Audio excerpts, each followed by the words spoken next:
8 ప్లాట్లు, 10 ఎకరాల భూమి, 4 ఇళ్ళు, 50 లక్షల బ్యాంక్ బ్యాలెన్స్.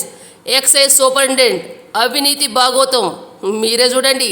ఏసీబీ వరకు మరో భారీ అవినీతి తిమంగళం చిక్కింది. నిజామాబాద్ ఎక్సైజ్ సూపరింటెండెంట్ కొమ్మూరి మల్లారెడ్డి ఇల్లు, ఆఫీసు, బంధువుల నివాసాల్లో సోదాలు చేపట్టిన ఏసీబీ అధికారులకు భారీ అక్రమాస్తుల చిట్టా దొరికింది.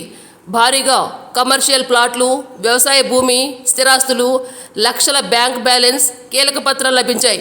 ఇక మల్లారెడ్డిని అదుపులోకి తీసుకున్న ఏసీబీ అధికారులు కోర్టులో ప్రవేశపెట్టనున్నారు. ఎక్సైజ్ సూపరింటెండెంట్ అవినీతి ఆస్తుల చిట్టా. గత కొన్ని రోజులుగా తెలంగాణ ఏసీబీ దాడులు అవినీతి అధికారుల గుండెల్లో దడ పుట్టిస్తున్నాయి. భారీగా లంచాలు తీసుకొని అవినీతి అక్రమాస్తులు పెంచుకున్న అధికారులపై వస్తున్న ఫిర్యాదులపై ఫోకస్ పెట్టిన ఏసీబీ అధికారులు వారి అవినీతి చిట్టాలను బయటకు తీస్తున్నారు. పక్కా ఆధారాలతో రంగంలోకి దిగి కీలక పత్రాలు, భారీగా అవినీతి సొమ్ము, ఆభరణాలను స్వాధీనం చేసుకుంటున్నారు. కొన్ని కేసుల్లో లంచగొండి అధికారులను జైలుకు కూడా పంపిస్తున్నారు. ఈ క్రమంలోనే ఇటీవల పై స్థాయిలో ఉన్న ఉన్నతాధికారులు కూడా ఏసీబీ వరకు చిక్కటం తీవ్ర దుమారం రేపుతుంది. తాజాగా నిజామాబాద్ ఎక్సైజ్ సూపరింటెండెంట్ కొమ్మూరు మల్లారెడ్డి కూడా ఏసీబీ వల్ల చిక్కారు.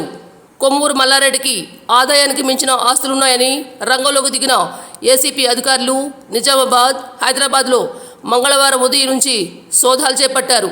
నిజామాబాద్లోని ప్రగతి నగర్లో ఉన్న మల్లారెడ్డి అద్దె ఇంటితో పాటు ఎక్సైజ్ సూపరింటెండెంట్ ఆఫీస్, హైదరాబాద్ మత్స్యబొలారంలో ఉన్న ఇల్లు, ఆయన బంధువుల ఇళ్లపై మొత్తం 11 ప్రాంతాల్లో ఒకేసారి 11 మంది టీములు దాడులు నిర్వహించాయి.